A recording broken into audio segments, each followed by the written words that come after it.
For questions.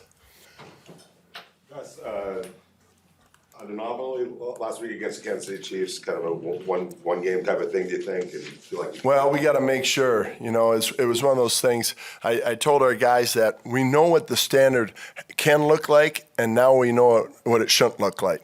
And we just didn't, for some reason, we just didn't play up to our capabilities. Whether it was tackling. I mean, we had more missed tackles that game than we've had combined, and we've been trending upward as far as a team that's tackling pretty well. So, we just did some things that were uncharacteristic as far as communication, tackling, so that's what we got to get corrected this week. Gus, the Bengals have had a pretty explosive passing offense so far this season. What have you seen from them?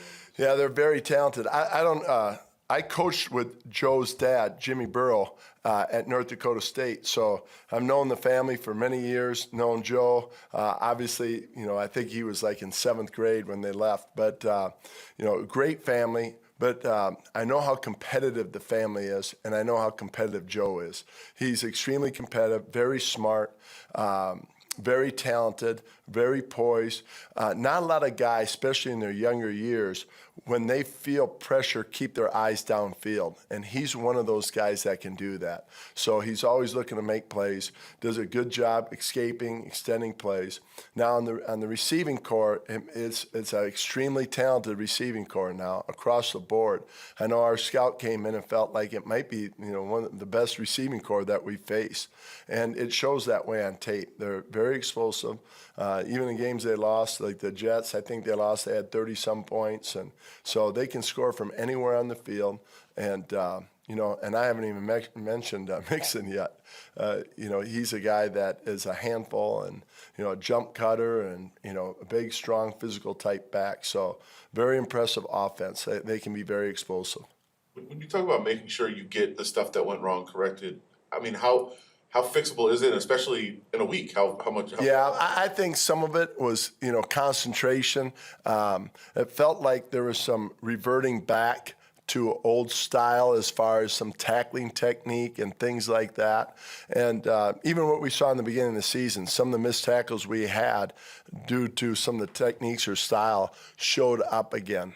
And so it was just more of an emphasis on that. Like, every rep is a tackling rep, talking that type terminology to our guys. So it's just a, renewed focus on it.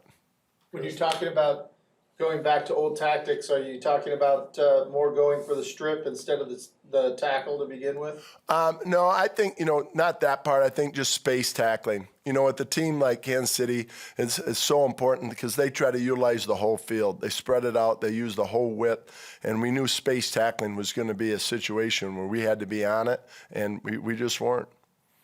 The Chiefs seem to negate some of your pressure with the quick screens. How do you combat that going forward? Yeah, some of the things they did, we thought that could happen. That's why the emphasis of the space tackling, but they did. I think the trending for them was that, the release time. We saw it in the Green Bay game against them that they were getting rid of the ball a lot quicker. So we anticipated that a little bit, and you saw some of the different things they did. Was it frustrating at all, Gus, for the first game of the season to not get a sack, or is that just something that comes and goes with Well, I think it was, I think there's a disappointment in the room. Not so much, I'm sure, you want to get pressure on the quarterback and affect him. But just that we had an opportunity, I mentioned before, it's kind of a test. Let's see where we're at. And then we had our test and we didn't succeed.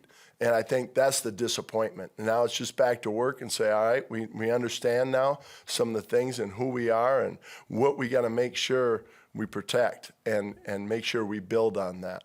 Gus, you guys had a couple opportunities where you had a chance to make a play on a ball, whether it was deflecting a pass or maybe having a dropped interception, things of that nature.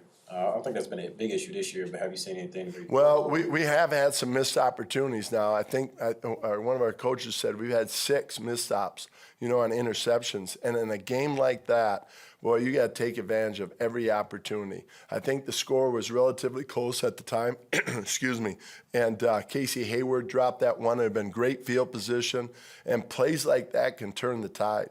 And we just didn't make it. Or what, Timo had a pick in the end zone. The next play they scored. Those opportunities, they don't come very often. And when we do get our opportunity, we got to, capitalize on it. And we didn't do it in that game. And that's the point of emphasis too, is that, boy, we got to make sure that we work so hard to get those opportunities. We got to make them pay dividends. You did talk about Kansas City, getting rid of the ball pretty quickly and kind of, negating a little bit of what you guys want to do in the pass rush. Do you expect other teams to try to do that? I see Cincinnati do that. They take their shots now. They're an explosive team. I think 59 explosive plays, over 7 a game. So they take their shots and they made big plays just on deep balls and run after catch. So, but they're very calculated on making sure that they stay in rhythm and move the ball down the field. And then you got to stay on top on the shots that they take. I was curious, in the one touchdown by Tyreek Hill, looked like Perriman was on him at first, and he wound up being wide open. What's supposed to happen on that play? What was supposed to happen as far as The one we kind of I think you started off with Perriman was on him at the beginning, and he kind of went off in the corner that was wide open where it touchdown. Oh yeah, the communication. We had miscommunication there, and guys, there was another one where we had a crack and go, and we really were in position. The call required it to double, but sometimes in a situation when the score was like that and you feel like it's in a mode where they're going to utilize the clock and the run game, and it was a toss action, our guys came up, and that's the type of out of whack that I was talking about, where just play the call, don't try to do anything more than the call, and stay within that zone. And we got out of it a little bit, and that was uncharacteristic. What did you see from your players, and what do you want to see after a performance like that? Do you want anger? Do you want frustration? Like, what do you want? No, I just, they realize it. I mean, right now, they know as far as play, it's been trending upwards. We've been, playing some pretty good football. There's areas, obviously, takeaways and things like that, and getting off the field that we always need to work on. But I felt like it was that way. And then this game, really, when we talk about, you got to get better every game, and people that talk about more of that mindset, well, we didn't get better that game.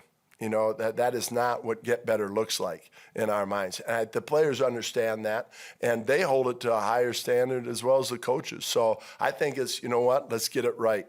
More of that mentality, more, the anger and the, frustration is gone. Let's make sure that, Kansas City doesn't beat us twice. That's good. All right. Okay, thank you.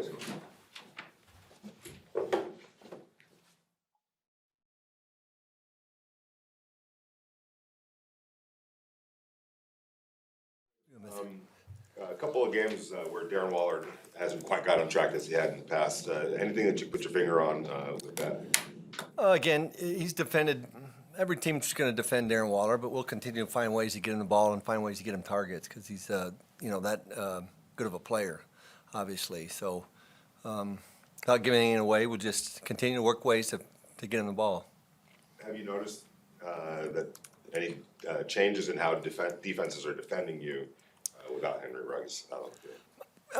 I wouldn't say that right now, and we're again with Zay Jones really coming in and D-Jack.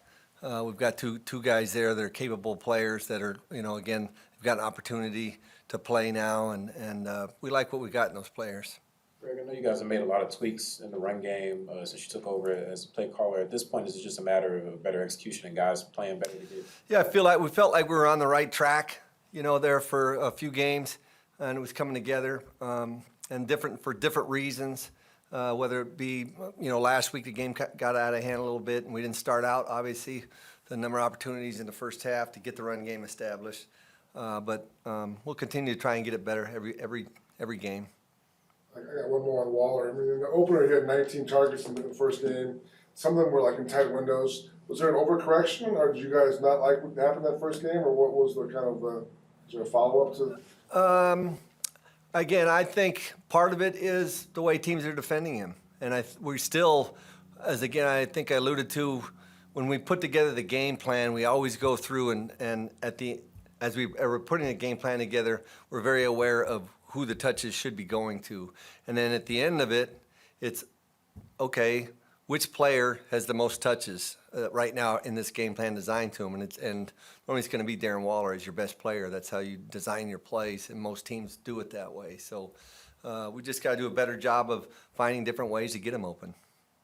For the offense as a whole, like when you watch the film, how close do you think you are, and how much of it is just correctable on your end of just getting there? Yeah, I think, again, not look back in the past, we're moving forward, but the Giants game was a game we felt like we missed a lot of opportunities on. The Chiefs game kind of got out of hand for us, and because of our slow start, didn't help us at all. But so we're just trying to get back on track this week against the Bengals, and we'll kind of go from there. So we've seen very correctable mistakes that have been made, somewhat uncharacteristic of compared to how we started the first two games without John. So we'll look to get back on track in terms of the mental part of the game. With Deshaun getting a second full week of practice now, how many more snaps do you envision him getting on the field this week? Yeah, we'd like to roll those guys. Just our depth right now, wide receiver. If we can keep the legs fresh, really of those guys, that'll be helpful. And obviously, the more he knows, then the more we'll be able to do that. In these type of situations where you're playing out of your division against a team that maybe you see every few years, what becomes the biggest challenge in that regard? Yeah, again, just unfamiliarity with them. And so, I have a little bit of background with their coordinator, former Purdue coach where I'd come from. So I've known Lou a long time. Got a lot of respect for him, what he does defensively and how they've come along since he's been there. They're a top 10 defense in a lot of categories as the season started. They're still their number 3 defense in terms of pressures brought. I think they're number 6 in the league in sacks right now, so they've got a real formidable front. So I have our hands full there. But it helps to have familiarity, you would say, with, but every game's different. We're familiar with Steve Spagnuolo, but we didn't play up to our standard last week. But it helps to have familiarity. I think you coached with Zach in LA Yes. that 1 year. Did you see this coming for him? Yeah. I think that the number of those guys on that staff. I think obviously the system that Sean had put together and the staff he put together just knew that when guys got their opportunity, they would have a chance, to move on. And he's a good, young, bright coach, and got a lot of respect for him as well. Greg, I know growth isn't always linear, but how have you seen the offensive line just develop with all the position changes and the things that you've made since starting? Well, we talked about a couple of weeks ago. I think them being able to play together, we've had continuity with those guys. So as we've talked about, the more that you play together, you'd like to see that growth would continue in terms of both the mental part of it and the physical part of the player. So we're just looking for that every week. That's the emphasis, is just get a little bit better every day. As far as the run game goes, what gives you confidence that you guys will be able to run the ball better than you have been so far?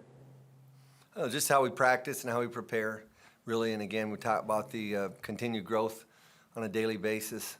A little bit, guys, just trying to get better. But, we had reason to believe that it was going in the right direction. We still have reason to believe that based on how we practice. Greg, how fine is that line between, as an offensive play caller, fine is that line between taking what the defense gives you and taking what you want? Yeah. There's no question. Everyone likes to, I think everybody likes to talk about balance. We're going to be balanced, but you're still, to me, the challenge at this level of football is to make sure that your best 11 players are on the field and you're getting the ball in your most explosive players' hands. So, and we feel that, really Josh Jacobs and Kenyon Drake have done a lot of really good things. They've done a lot of really good things in the run game, and they've done a lot of really good things out of the backfield in the passing game this season. So it's just a matter of mixing those two and trying to keep the defense off balance as best you can. We feel like that's the winning formula for us right now, and it's going to involve the running game. That's good. Thank you, guys.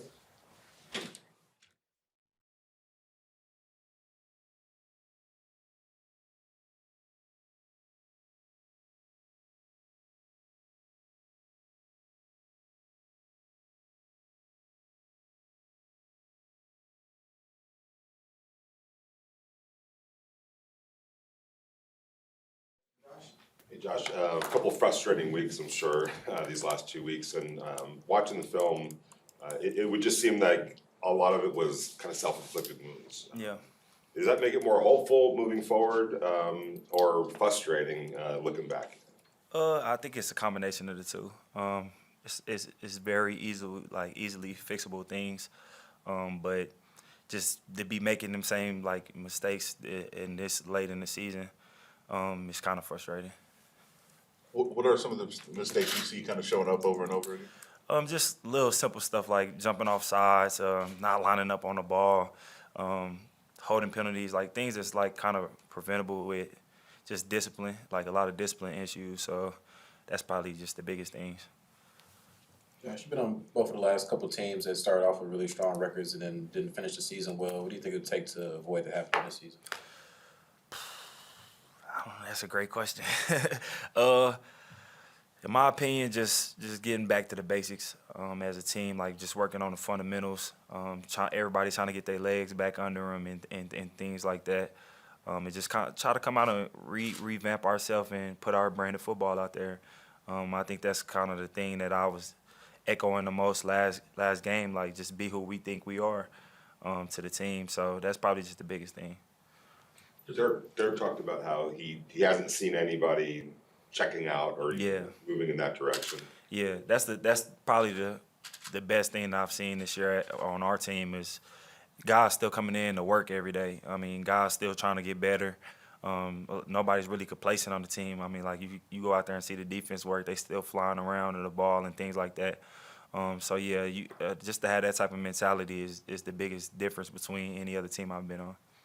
Does it feel like, for lack of a better term, like you have to stop the bleeding? Like, is that something that's like, hey, just stop this right now and turn it around? Yeah, it's just kind of like, from that standpoint, and not only that, just refocus. I think that's the biggest thing, is just like mentally just refocus on the task of what we came in this season wanting to do, and try to come out there and just put that stamp on the game.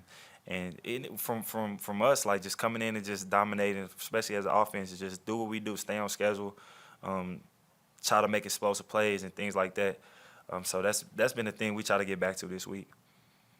On the outside, people are thinking maybe you should get Darren Waller some more targets. I'm curious, on the inside, you guys talk about that? Is that a thing where you think? Never. We never talk about it. We never even knew. I didn't even know he was low on targets. So that was the first time I've heard that. But I mean, as an offensive group, I can honestly say that nobody in our room really cares who gets the ball, just as long as the outcome is what we want. I mean, when the outcome is not what you want, you might see some guys like, yeah, come on, like, you know what I'm saying? But for the most part, I don't see nobody, like, I don't think I've had over 20 carries this year in no game. You know what I'm saying? I really haven't really complained about it or felt the way about it. Just try to come in and do my part. How have you felt, Josh, so far, not only health-wise, but the touches you're getting in games? I don't really think about it, honestly. I mean, and like I said, these last probably 4 or 5 weeks, my body's felt great. So I really can't really complain. So, I mean, obviously at certain times of the game, I feel like pivotal points that I feel like I should, you know what I'm saying, contribute. But like I said, just as long as the outcome is what we want it to be, or somebody else is stepping up and making a big play, I don't really have a problem. But like when we kind of like stagnated and nobody's making a play, that's when I'm like, all right, let's get some type of juice going or some type of you know what I'm saying, energy. But I really don't care too much about it. In terms of regrouping, you mentioned that resetting. What have the messages been from some of like the leaders on the team to help you guys like get that going? Yeah, I mean, if you know, if you've at our practices, like if you've seen all our leaders and the captains on the team, like we make practice like literally like every day. I'll never see Max or Yannick like take a rep off or take a day off. Like when we out there, we were working, you know what I'm saying? So a lot of guys, we talk to each other all in the locker room, both sides of the ball.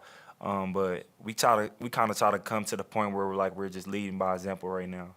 And just putting it on tape, because like if I go run and I finish a run 70 yards, that puts pressure on the guy behind me to do the same thing.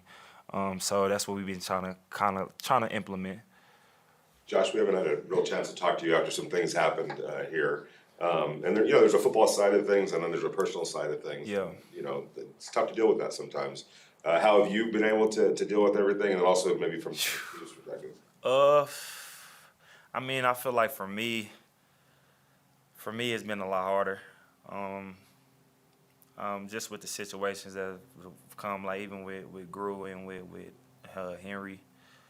Just because I love them dudes, you know what I'm saying? Like with Henry especially, like just seeing him, like everything around that whole week reminded me of him. He's right next to me in stretch when we go off for offense and we go to defense. Like he's right there next to me, and I mean I've spent the last five years with him. You know what I'm saying? So I definitely had a deeper emotional standpoint from with that, and man, I mean it made coming to practice weird. It made being around people a little weird for me.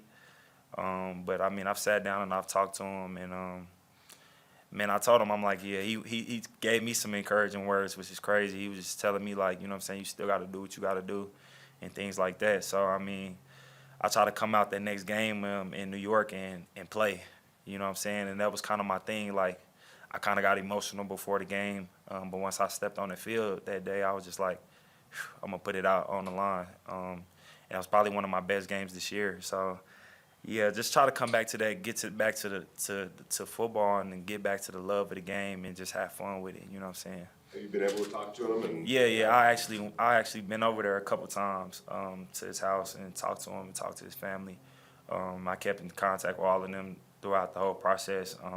Like I said, man, I know his whole family. I know his mentor. I know everybody. You know what I'm saying? Like I've been knowing everybody. So yeah, it was definitely emotional for me. That's good. Appreciate it. Thanks a lot, man. Yeah, that's coming right now.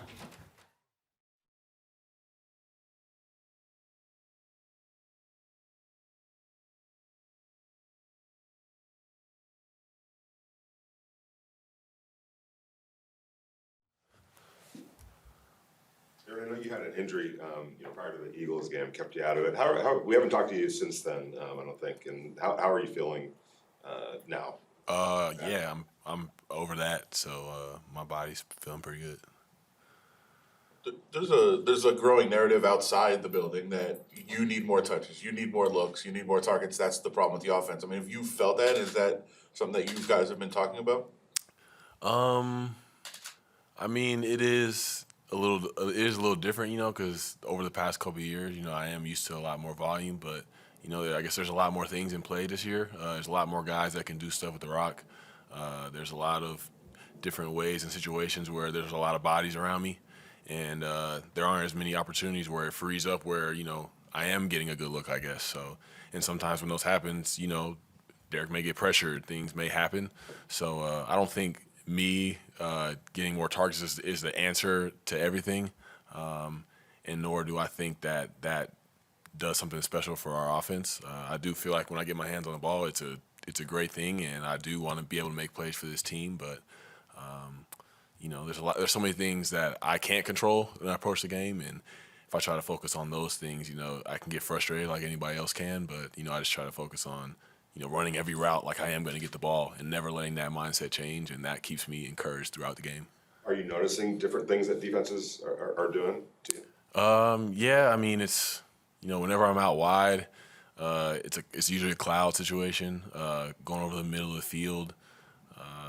There may be somebody underneath me, somebody outside of me, and somebody inside, and so it's like that is what happens a lot of the times. And there's situations where it's like, okay, I finally get a one-on-one look, and it's like you separate, or there may be times where it's like you may not win a rep, and it's like that's just the way the game goes, and you got to be able to just stay encouraged and stay poised. So it's a lot of different things. I wish it could go back to it just being one-on-one every time like in 2019, but that's just not the case anymore, I guess. Has that been season long, and has it changed a little bit since maybe Henry left, and that element's not there for you guys? Yeah, there's been hints of it all season long. Some games more than others, and Henry being here definitely helped for sure. But yeah, I mean, it's every team has their own distinct plan, and you just got to figure it out and just try to win. Aaron, it was hard to adjust, mid-season, but how have you kind of, worked on improving against, when you are getting all that additional attention? Obviously you started to receive more as you've taken off in your career, but it seems like it's hit another level this season. So how have you kind of navigated that? Yeah, I mean, at this point, it's like it's really studying other guys and seeing like how do they deal with similar levels of attention and still, do the same things that they do? Is it lining up in more places? Is it learning more routes? Is it, if it's 3 people or 2 people in the area, is it attacking one to then create space off of another? So it's just like real intricate things like that are, very new to me, but, I'm trying to put a plan together every single week and attack it. They're making it to the point where it's like I'm not supposed to win. They're trying to take that away, but me, I'm competitive. I don't want that to be like the final narrative. When you sit down and look at the tape of the offense as a whole, like how close are you? Like how fixable is it? Is it just something you guys are doing, or like how is that process? Yeah, as far as just like penalties, I feel like that's definitely things that we can fix. There were a few breakdowns in the protection as an overall unit in the protection, and there's a couple plays on there where it's like those could have been huge. This could have been big plays downfield. So I feel like the penalties and the turnovers and just clean up the little things in the protection plan, which is not just the offensive line, it's the tight ends, it's the running backs, it's everybody. So I feel like those things are things that we can control, and those can put us back on a track of the production that we had earlier on in the season. Week 1, you had 19 targets. Must have thought you were going to set like a record, I'm sure, after that first game. I mean, you think there was an overcorrection from that game? What was it to talk about? There were too many targets that game after that first one? The first one, yeah. I mean, I could honestly say it might have been, it's probably too many, there were some where it's like, okay, like, yeah, I mean, we want to make plays, and it's like, I'm going to make a play, and, that was, it was my birthday, it was the Ravens, so it's like, I understand the situation, but 19 is probably a little much, but yeah, I mean, the number's always going to change. I can't go into a game with a fixed number in my mind because, I could go in saying I need 12, and if I get 10, I'll be, a sourpuss. And it's like, anybody getting 10 targets in an NFL game, that's a jackpot easily. So it's just not really attaching it to a number, but realizing just what can I do with each and every one and make each one quality is my approach. I'm sorry. I know you guys have been. You guys have said, "Hey, there's not distractions. We're just playing. We're doing." But is there like it's been so much? Is there like an exhaustion at this point of the season of like everything you guys have gone through? Yeah. I mean, at times it's like you see like losing a guy like Alec. It's like, man, it's like it's like the hits keep on coming for the good guys, And it's like for me, like I'm not saying like, oh, there's no distraction. I look at it and it's like, man, these are things that can be distractions, but it's like, how do I, honor these guys? How do I honor my team when these things come about? Because, we grow stronger together through these. You learn more about yourself through adversity. Your character is revealed more through adverse times. So we just try to keep that approach and not take the easy route, because it's like anybody could say that we have a list of excuses that we could use at any time, but that's not something that we want to do. Thank you, Darren. Thanks, guys.